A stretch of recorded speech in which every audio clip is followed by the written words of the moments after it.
All right, Raiders, what is up? So, if you've dropped into the Rust Belt in the last, say, 24 hours, you've definitely felt it. Something is different. Embark just dropped update 1.11.0, and let me tell you, this is not just some minor patch, it's a full on recalibration of the entire meta. The age of the macro kettle and that instant airburst nade? Yeah, that's over. So, today, we're going to break down exactly what changed and maybe figure out together what's next. Let's dive in. Look, before this patch, the community was, loud and clear about this stuff. The whole competitive scene was getting warped by third-party software. And this quote from a Reddit user, man, it just hits the nail on the head. This wasn't just some random complaining online. It was a real plea to just level the playing field and kill the macro abuse. And you know what? It's pretty clear the devs were listening. Okay, so here's the game plan. We're going to start with the old meta, what was so broken. Then we'll get into the big stuff, the Kettle nerf and the end of the airburst Nade. After that, we'll touch on the new tactical loop, and then wrap things up with some seriously huge news from the studio. All right, Section 1, Recalibrating the Meta. To really understand why this patch is such a game changer, we gotta rewind just a little bit. Think about how the game felt literally a few days ago. Every single fight felt predictable, right? And for a lot of us, honestly, it was just getting frustrating. So just in case you're new to the term, when we're talking about the meta, we're talking about the game within the game. It's like the unwritten rules of what's the strongest, most effective way to win. And before this update, let's just say that rulebook was super, super thin. Yeah, the whole pre-patch meta basically boiled down to two things, two dominant tools. First, you had the kettle rifle. In the hands of someone using macros, the fire rate was just insane. It felt completely unbeatable. And then you had the trigger nade, which nobody was using as a sticky bomb. No, they were using it as this unavoidable airburst thing that just ended fights instantly. That 1-2 punch, the macro and nade combo, it just made the gameplay loop feel so stale and punishing. Okay, let's get into the big one, the kettle. This is without a doubt the most debated, most controversial change in the entire patch. Embark took a massive swing at a fan-favorite weapon, and right now, the community is totally split. Did they nail it or did they miss the mark completely? And that really is the question, isn't it? Was nerfing the kettle a necessary evil to bring balance back to the game, or did the devs just kill one of the best guns we had?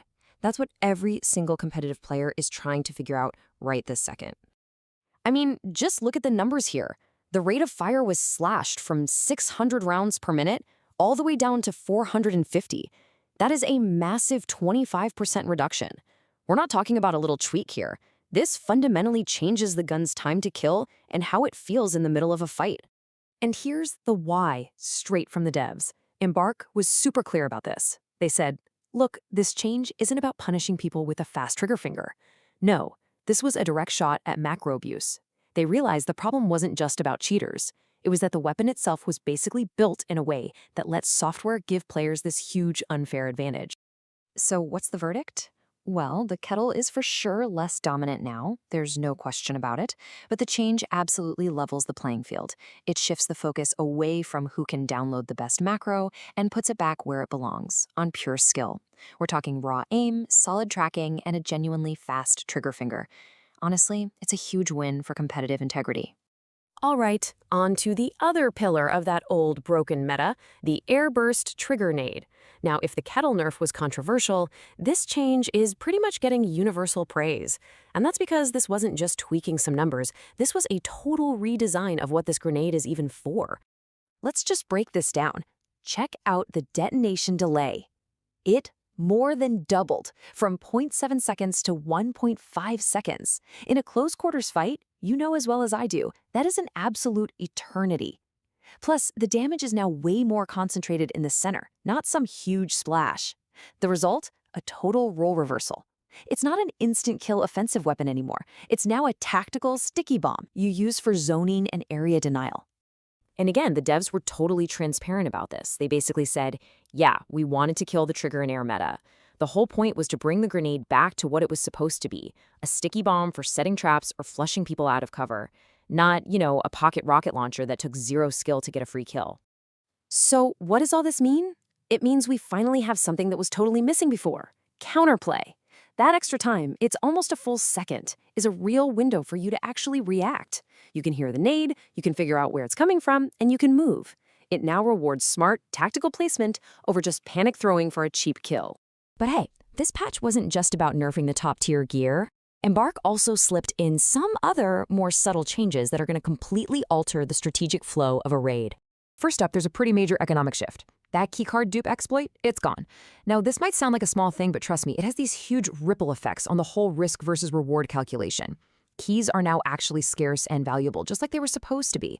So that decision to open a high-tier loot room, it's now a real one-time, high-stakes gamble.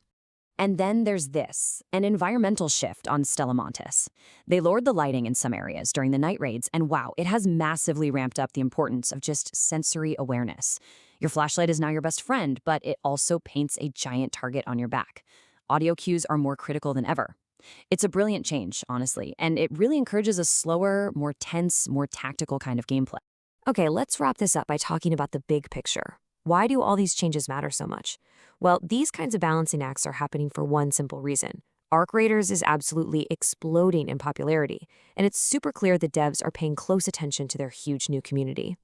I mean, just look at this number, 12.4 million copies sold across all platforms. That is just staggering. It's blown past everybody's expectations. Arc Raiders isn't some little niche title anymore. It's a major player in the shooter space for sure. And this one is just as mind-blowing, a peak of almost 1 million people playing at the same time. When you have that many players, keeping the meta stable and fair and fun isn't just a nice thing to do, it's absolutely critical to keeping players around and making sure the game has a healthy future. So to celebrate all this crazy success, Embark decided to give a little something back to the community. If you logged in by January 13th, you got a free gilded pickaxe. It's a small thing, but it's a cool, shiny thank you to the millions of players who made this happen. So here we are. We're left with one final and honestly fascinating question. The whole macro and Nade meta is officially dead and buried. Embark just wiped the slate clean. The question now is, what's next? What new strategies, what crazy weapon combos, what new tactics are going to rise up and define the next chapter of Arc Raiders? The field is wide open, so get out there and figure it out.